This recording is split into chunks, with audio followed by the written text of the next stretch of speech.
The Church of Rock. Well, I've got a guest on the line all the way from Ireland, and he was in a band back in the 70s that gained quite a following in Japan and other countries, and they've had many reunions over the years, but I decided to look him up and see what he was up to. So on the line with me now from Ireland, from the band Rosetta Stone, please welcome Colin McKee. Hello, Colin. Hi, Derek. Good afternoon. Okay, I'm sorry. Could you say that again? Yeah, how are you? Good afternoon. Doing good, and you sound great. I didn't have the proper chord, but now we're good. Good, man. What part of Ireland are you in, Colin? Well, we're in the north of Ireland, just outside Belfast, about 25 miles from Belfast, in a town called Strangford. Oh, wow, okay. Just on the coast, lovely part of the country. Beautiful. Is that where you've resided most of your life? Yes, more or less in this area. Yeah, originally from Downpatrick, which is about 6 or 8 miles away. But yeah, always been here, Derek. Apart from when we were traveling the world with Rosetta Stone. Yeah, that was probably quite a whirlwind for a bit there, eh? Yeah, it wasn't half. Yeah, and with everybody being so young, it was very exciting. I can tell you. One of your fans from San Francisco, Lisa D, she sent me a message, and she said she ran into you at one of the Rosetta Stone reunions in Toronto. She ran into you at the hotel bar, and that you were very friendly, and you took the time to speak with her. And she wanted to know who inspired you to get into music in the first place. Well, basically, there's an awful lot of music in this area, in Downpatrick and in Ireland in general, basically. So there were lots of bands around when we were growing up, and everybody wanted to be in a band. So we basically were listening to all the pop tunes and rock tunes that were going about, and everybody wanted to be a rock star. You know, it was that type of thing. It's probably the same now, to be honest with you. Yeah. But yeah, we all wanted to be in a band, and that's how it all came about, you know. Interesting. And, I know that the band has a history with being called Bang, and then, of course, the Young City Stars. And were you involved with those bands, or did you come in later? No, I was in virtually from the beginning. Nice. I mean, we're talking about 12 years of age at that stage, Derek, you know. And my mum and dad used to take us from one gig to the next, and then we'd fall asleep in the back of the car on the way home, basically, and then get up for school the next morning. So it was. I did miss a few days at school, I can tell you. That's pretty young, 12 years old. I don't know if I've heard of too many more people that are younger. Maybe the Cowsill, Susan Cowsill was pretty young, and a few others, but 12's pretty young, man, to do rock and roll. Yeah. Well, it was, and we used to support quite a lot of the big show bands in Ireland. In fact, I don't think there's one that we didn't play before. And then, of course, that all led to us supporting the Bay City Rollers in the Ulster Hall in Belfast. I think it was 1977 or thereabouts, 76, 77. Wow. And basically then it all sort of kicked off from there. We became managed by Tom Payton, the Rollers manager, and he organised tours in Japan, and the rest's history, basically. Right, and there was so many, you had so much fame in so many different countries. I have to ask, did Tom Payton treat you financially fair, or were you cheated like some of the Rollers guys were? Oh yeah, we fell foul of the, it was basically like being hung upside down and your pockets emptied out, basically, was the way of it. I think it would be fair to say that that's no big secret. The money we just don't know where it went. Wow. And we were completely ripped off, along with the Rollers as well. I'm sure they made no secret of that. Well, the roller stuff isn't not a secret, but I honestly didn't know much about the Rosetta Stone history as far as, and I'm not going to try to, make this a negative interview at all, but I just wondered about some of that stuff, and I just, of course, curious, about it, but I didn't really know if you guys had gone through any of the sufferings at the hands of Tom, because I know, that he was just not a very good guy. I know he was a good manager, but other than that, as a human being, I know that there was a lot of unscrupulous stuff going down, and I just didn't want to get too deep into it, but I wanted to ask you about the financial part at least. Oh, yeah. Well, I think we kind of worked it out a few years ago with the money that we lost because of him or due to his management. We're somewhere in the region of about 1.8 million each.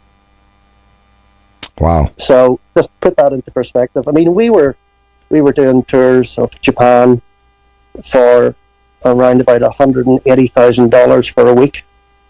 The first time that we went over, and basically we never saw a penny of that. But like I say, it's in the past now, and we got on with things, and just probably because we were so young, it didn't affect us just as much as it would have had we been in sort of our mid-20s or whatever. Yeah.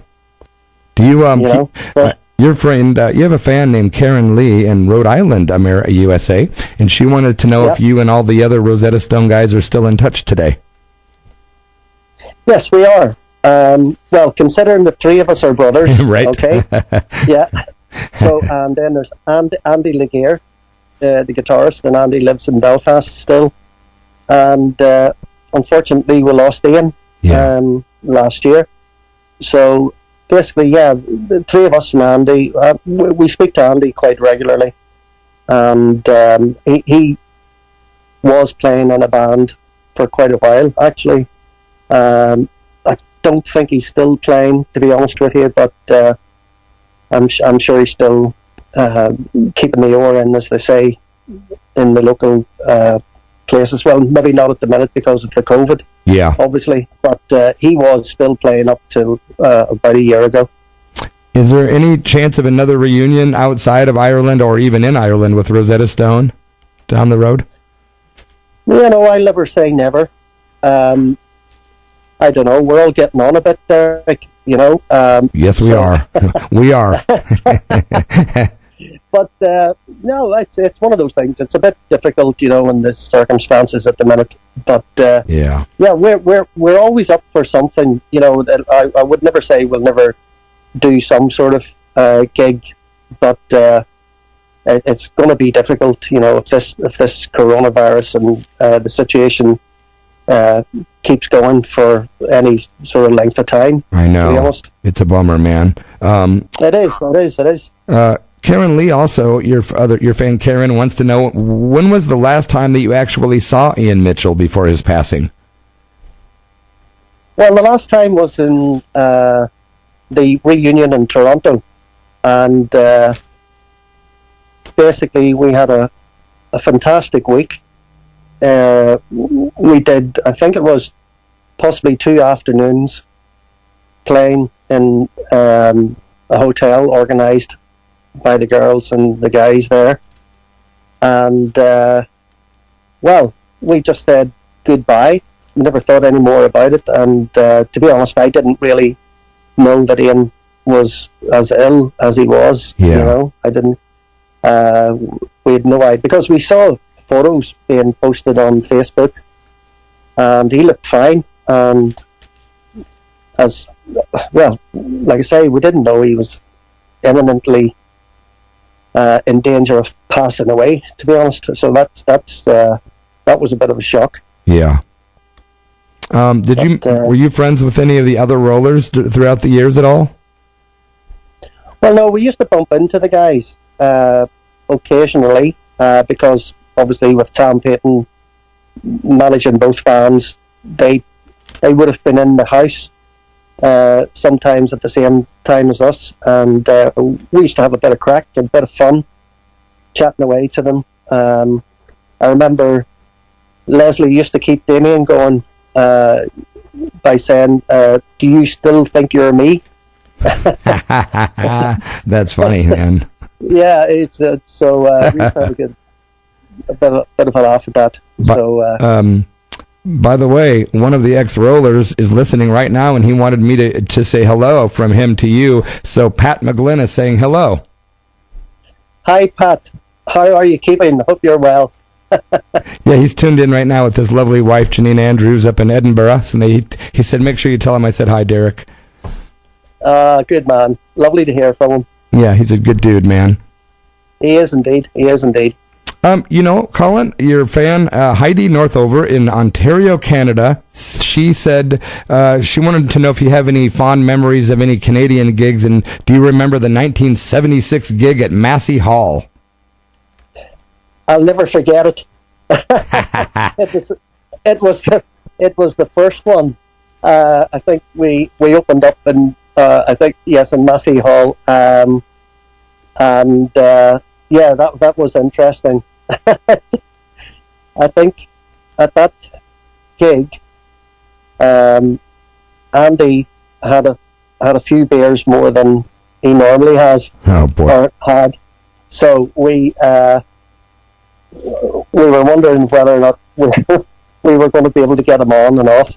But he was fine. Don't get me wrong. He wasn't in too bad a shape. But it was funny. It was just the excitement of being over there and kicking the gigs off. And I think it just got a wee bit too much for everyone. But I remember Kitchener and Orangefield, I think, and the El Macombo is El Macombo, and sorry, I think that's. No, I'm maybe getting my clubs mixed up here, but that's a different city, I think, in Canada. I mean, yeah. Sorry, yes, it is. It was one where I think the Stones and all those guys used to kick off for a bit of a practice before they went on tour. But yes, I do. I do remember Massey Hall, and that was a really good tour at that stage, I think. What were your favorite countries to play, Colin? Well, getting out of Ireland to go to Japan isn't a bad start. We did 3-4 months in Germany, which was fantastic. I loved it. And I mean, we did Thailand, Switzerland. We were all over the world. I don't think we did Australia, but I suppose, I mean, they all were fantastic, Derek. I mean, don't get me wrong, everywhere we went, it was always a new experience. So I couldn't, I mean, Japan obviously stands out there because it's so unique, to be honest with you. The bullet trains, and we were flying from top island to the bottom, and it was just full on. Every day was a different experience, and we really loved that. I think everybody enjoyed that. Do you prefer the first or second Rosetta Stone album? Which one do you like better? I think the first one. The second one was when we kind of found out that the money had started to dry up for some mysterious reason, so there wasn't enough there to put a full effort into any sort of production or rehearsals. So at the end of the day, I'd prefer to forget about the second one. Yeah, and Ian left right after that, and then you guys did the EP in '82. Do you have any feelings about that release, The Hiding from Love? Well, The Hiding from Love. I mean, we kind of thought we'd sort of ditched Tam at that point, Peyton, and we thought, well, we're gonna be able to make another go of it here, and Sod's Law and bad luck. The company that was dealing with the record production again went bankrupt, and we were left high and dry on that one as well. Wow. So we were just walking from one brick wall into another, unfortunately, at that stage. But I mean, I think we got Hiding from Love into the top 5 with Ready Records in Canada at that stage, which wasn't bad. So we thought, like I say, we thought we were going to probably be able to get things up and running again and keep going. But that kind of knocked the stuffing out of everyone. Yes. So when we got back again, we just really didn't know where we were going to go. Well, and you guys kind of had to throw in the towel eventually, right? Yeah, more or less. You know, the Rosetta Stone left us with a huge tax bill, and it was basically a tax bill for money that none of us ever saw, but we still had to pay it.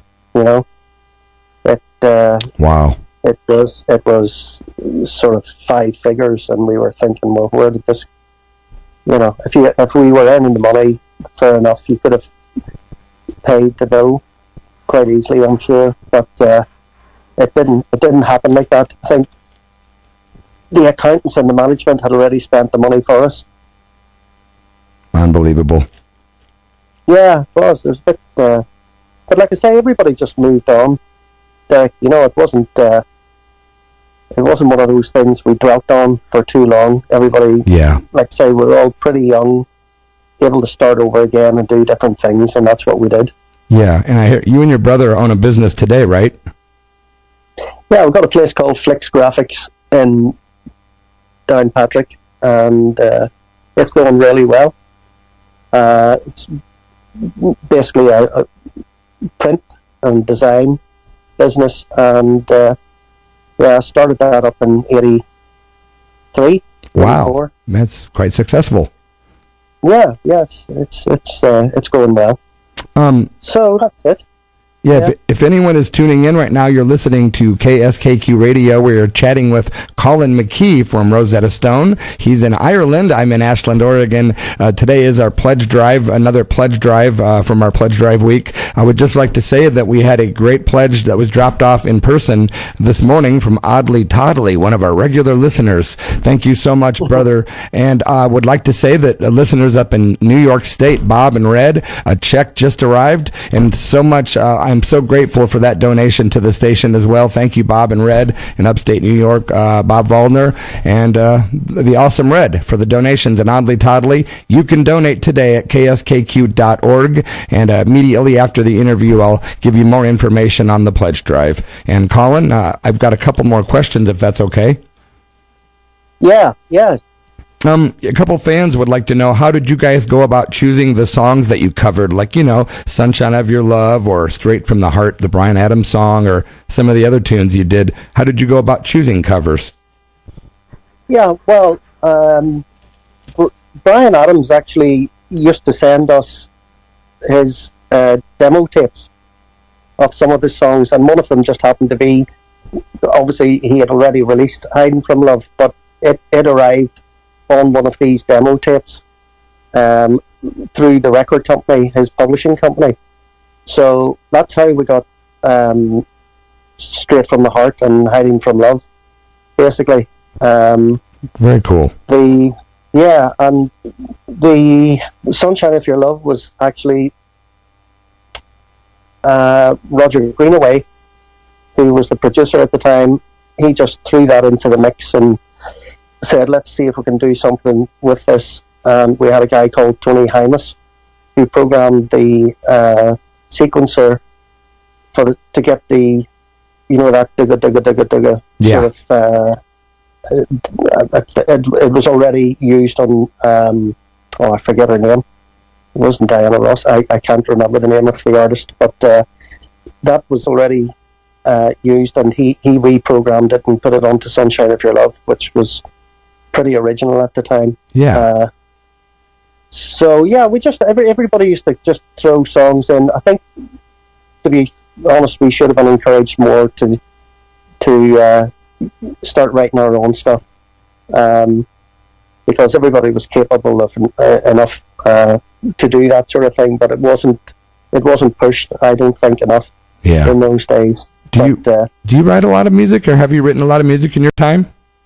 Well, I've got stuff recorded all over the place, Derek, but it's never gone anywhere, to be honest, because we finished up. It was ironic because we were actually starting to do a lot more writing and get our act together as far as that was concerned. And then it really just, like I say, we just hit the brick wall after Canada, and I think everybody just lost heart and couldn't go on, So we didn't get as far as pushing on with the songwriting, but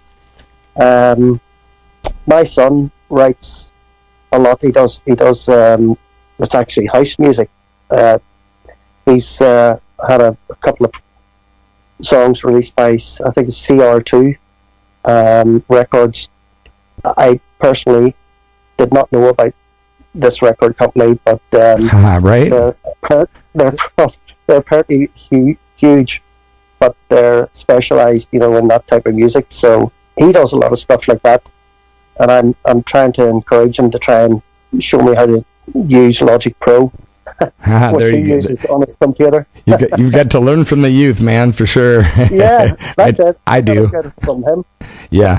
Have you considered writing an autobiography book at all? Oh, we've been threatening that for years now. So, yeah, I think that one's definitely on the cards, I can tell you. We'll have to get the heads together and get that one on the go, because I mean there's some really good, interesting stuff in there for anybody that would have known anything about us. And gosh, I mean, people that we worked with. Yeah, if you guys did it together as a band, you could all have different parts in the book where you could all tell different stories and have a group effort. That could be such a really good book and very interesting, I'm sure. Yeah, absolutely. And we could sell it for $10 each and make our fortune. Everybody gets $250. Everybody gets $250 or whatever, Yeah. Look, yeah. So I'm actually. I thought I would mention this. Before we broke up, that on this lockdown, Derek, I was playing with a band called Bramwell. These guys, and I told them that I was going to be talking to you tonight. So would it be okay if I mentioned these guys? Of course, man. They're all young fellas, unlike me. So I just want to say hello to Josh Bell, Francis Murray, Warren Johnson, Carl Bear, Ben Keenan, and Jenny Johnson. So we have we get out there and do a 7-piece. There's saxophone and piano and everything in there into the mix. So it's quite a good sound when we get kicking off. Lovely. Brumwell, right? Brumwell. So you might hear from us. We were trying to get a few songs together as well before all this happened, where we're in lockdown. So we might kick off again in the next year or so. Well, if you could maybe send over a track sometime, I'd love to play a track on the Earthheart show sometime, maybe in the next week or two. If you have something you could send over. Yeah, well, I'll look into that for you, Derek, and see what we can organise. I'd love to send it to you. Yeah, we always like playing new music and exposing stuff that no one's heard, and I appreciate you making the time to chat with me today. I'm going to, of course, go back in time and play some Rosetta Stone stuff, and I've got other stuff we're doing on the show, but a lot of folks were very happy that we were chatting today, and I hope that all the folks listening out there enjoyed the interview, and it was kind of you to make the time for me, man. No, I thoroughly enjoyed it, and thanks very much for asking me. Yeah, I hope it's sunny in Ireland today. Oh, yes, it was sunny, a bit chilly, but yes, it was lovely today. Anything you'd like to wrap up? Anything you want anyone to know? Anything like that? Well, there's not really. It was a surprise that you had contacted me, to be honest with you, because I haven't spoken to anybody on radio for such a long time. But I'd just say hello to everyone who has supported the band over the years, and you never know, we might even get a Rosetta Stone EP, single, or whatever, knocked out again in the next year or two, and you'll be the first to know, Derek. Well, that'll be a lot of fun. I'm sure a lot of folks out there would be excited about that, man, especially during the pandemic days. It's like there's a lot of good music being written that I'm hearing, man. The new album from the Alarm is really good. That's a great one that's out right now, too.